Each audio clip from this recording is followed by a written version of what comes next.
Assalamualaikum warahmatullahi wabarakatuh. Berjumpa kembali dengan kegiatan pembelajaran materi ilmu pengetahuan sosial. Pada kesempatan kali ini, pembelajaran IPS akan saya fokuskan pada materi kegiatan ekonomi. Jadi nanti tujuan pembelajarannya adalah memahami kegiatan ekonomi masyarakat ya. Dan meliputi kegiatan konsumsi, produksi, dan distribusi barang atau jasa.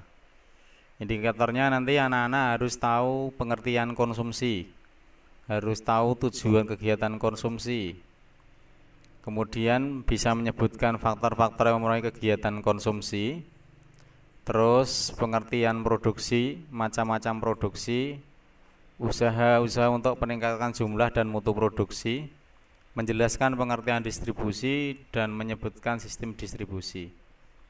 Selain itu juga menyebutkan lembaga-lembaga dalam kegiatan distribusi. Kita mulai saja kegiatan pokok ekonomi. Kegiatan pokok ekonomi adalah segala kegiatan yang dilakukan manusia sebagai upaya untuk memenuhi berbagai kebutuhan. Jadi tentunya setiap manusia dalam kesehariannya pasti mempunyai banyak kebutuhan. Dan kebutuhan-kebutuhan itu mau tidak mau memang harus dipenuhi. Sebagai contoh kebutuhan makan. Nah, makan ini tidak bisa ditinggalkan dan memang harus dipenuhi. Nah, di dalam kegiatan ekonomi ini terdiri atas yaitu satu, konsumsi. Nah, kalau di buku kalian menjelaskan produksi dulu tidak apa-apa, tapi pada pembelajaran ini saya jelaskan tentang konsumsi terlebih dahulu.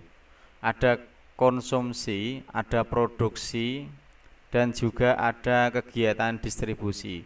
Jadi ketiga ini nanti yang akan kita bahas ya. Jadi yang akan kita bahas adalah ada produksi, ada konsumsi, ada distribusi. Nah, kemarin sedikit banyak sudah saya singgung mengenai apa itu produksi, konsumsi maupun distribusi. Nah, yang pertama kita bahas tentang konsumsi terlebih dahulu ya.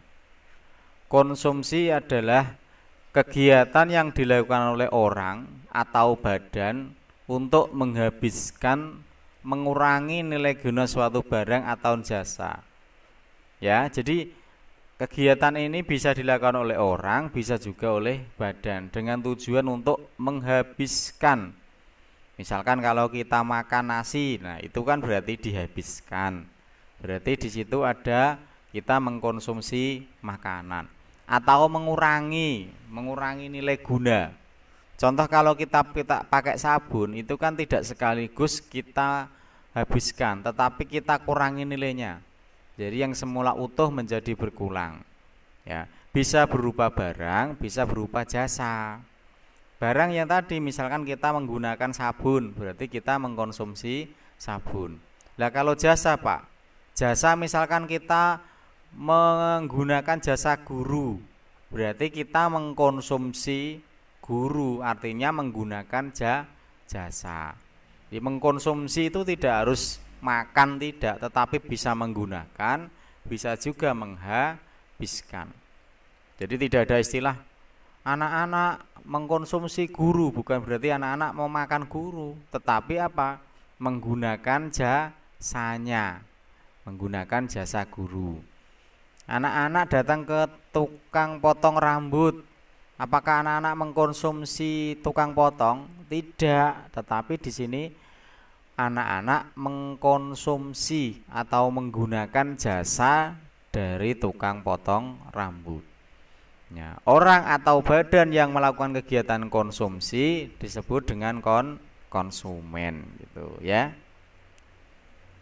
Nah, sekarang kita berbicara ke skala prioritas, daftar dan pola konsumsi.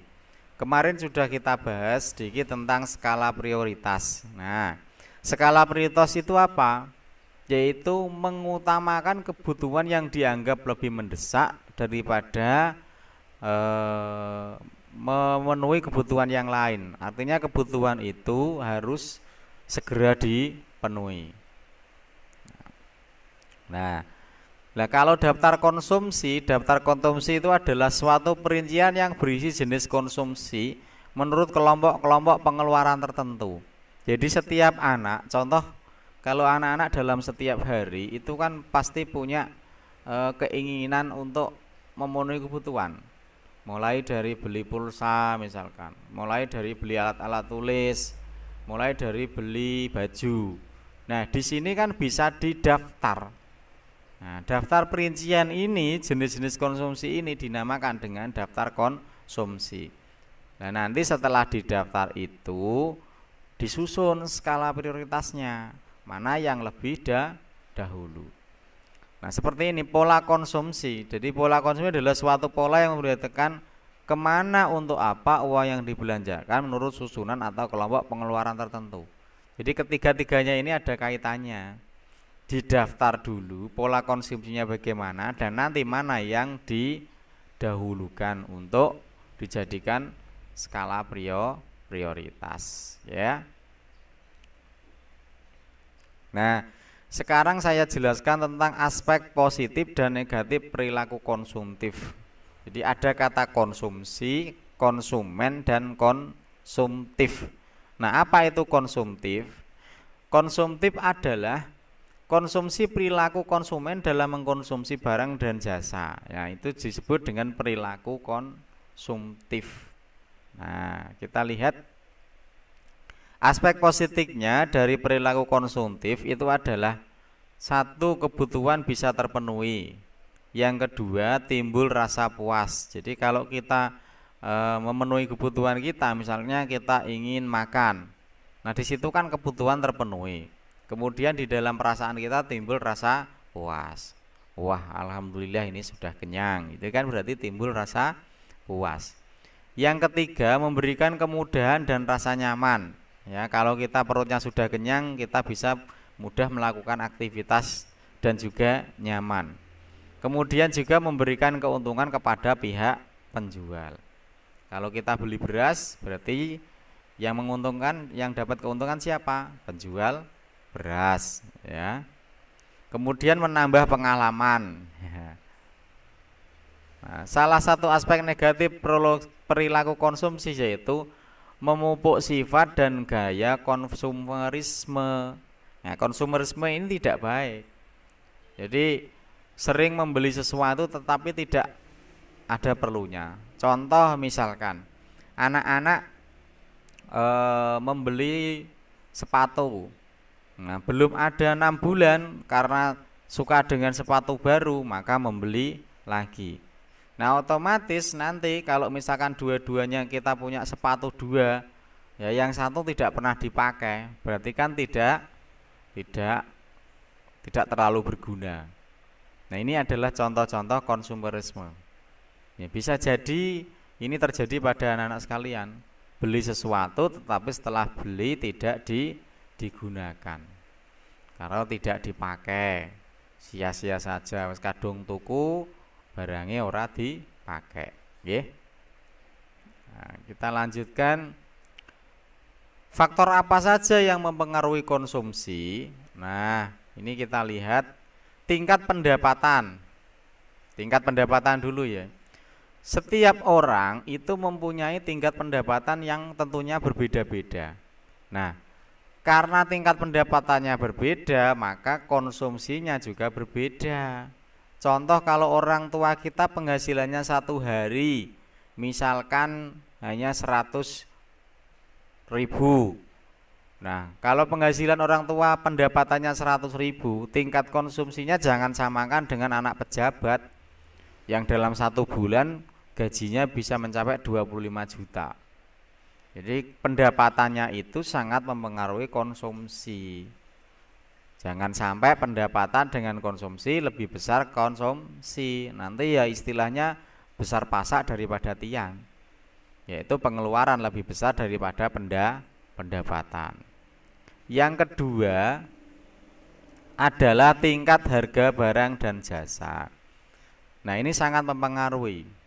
Kenapa? Harga barang dan jasa sangat mempengaruhi konsumsi. Sebagai contoh, pada saat ini harga barang misalkan bahan makanan berupa cabai cabai pada saat ini harganya sangat mahal sekali. Maka setiap anggota keluarga itu berupaya bagaimana mengurangi cabai. Misalnya kalau cabainya dipakai sambelnya ya tidak usah terlalu pedas. Ya, menyesuaikan saja. Jadi tingkat harga barang itu sangat mempengaruhi konsumsi. Jasa juga demikian. Misalkan saja pada saat ini potong rambut tiba-tiba naik semula 10.000 menjadi 20.000. Maka orang-orang nanti menunda untuk mengkonsumsi tukang potong rambut, ditunda sampai harganya jasanya tuh turun. Ya, bisa jadi itu. Yang ketiga, ketersediaan barang dan jasa. Kalau misalkan barang dan jasa terbatas, otomatis konsumsinya juga terbatas. Misalkan kita menginginkan sesuatu, contoh misalkan pada saat ini